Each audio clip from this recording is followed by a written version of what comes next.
ఆషాఢమాసం 3వ ఆదివారం సికింద్రాబాద్ మహంకాళి బోనాలు అంగరంగ వైభవంగా జరిగాయి.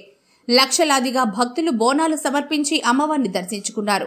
బోనాల సందర్భంగా తెలంగాణ రాష్ట్ర ప్రభుత్వం ప్రతిష్టాత్మకంగా ఏర్పాట్లు పూర్తి చేసి భక్తులకు ఎలాంటి అసౌకర్యం కలగకుండా ఏర్పాట్లు చేసింది. తెలంగాణ మంత్రి పొన్నం ప్రభాకర్ ఆధ్వర్యంలో ఈ ఏర్పాట్లు జరిగాయి. మహిళలు పెద్ద సంఖ్యలో బోనాలతో తరలివచ్చి తమ ఇలవేల్పుకు బోనం సమర్పించి మొక్కులు తీర్చుకున్నారు.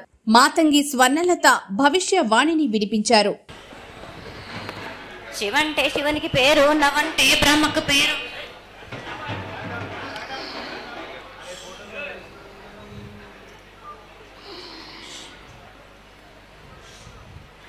ఆరేళ్ళు మూరేళ్ళు కపిని గందెళ్ళు కింద వరే సింహల మీద వరే పక్షులు పక్షులు పరుషాలు మద్దులు మారేళ్ళు ఏటేటి కంటే ఈ ఏడున సంతోషంగా ఆనందంగా అందుకున్నా. నా బాల బచ్చలనందరినీ నా కొల్లారికి సంతోషంగా ఆనందంగా రప్పించుకున్నాను.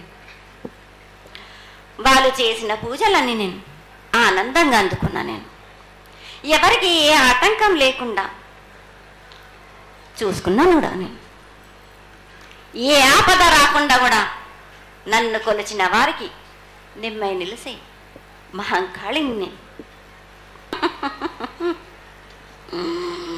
బోనాలు ఏ బోనమైనా పర్వాలేదు, మామూలు బోనమైనా మట్టి బోనమైనా స్వర్ణ బోనమైనా కానీ ఎవరు ఎత్తుకొచ్చినా కానీ పర్వాలేదు. కానీ సంతోషంగా ఆనందంగా అందుకునేది నేనే కదా. వీళ్ళు వాళ్ళు చేయాలని ఎటువంటి సందేహాలు మాత్రకు పెట్టుకోకండి బాలక. ఆ వద్దకు వచ్చిన వాళ్ళు ఎవరెత్తుకొచ్చినా ఎవరు చేసుకొచ్చినా కానీ బాలులు తెచ్చినా బాలికలు తెచ్చినా కానీ సంతోషంగా ఆనందంగా తీసుకునే భారం నాది, సంతోషంగా అందుకునే భారం కూడా నాది.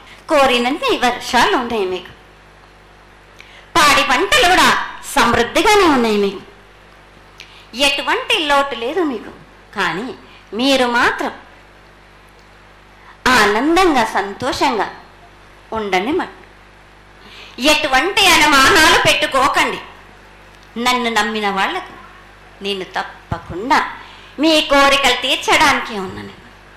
వర్షాలు మీకు కోరినన్ని వర్షాలు ఉన్నాయి. మీకు ఎంత కోరుకుంటే అంత విధంగా ఉన్నాయి, కానీ అంతకు మించి మీరు కోరుకోకండి.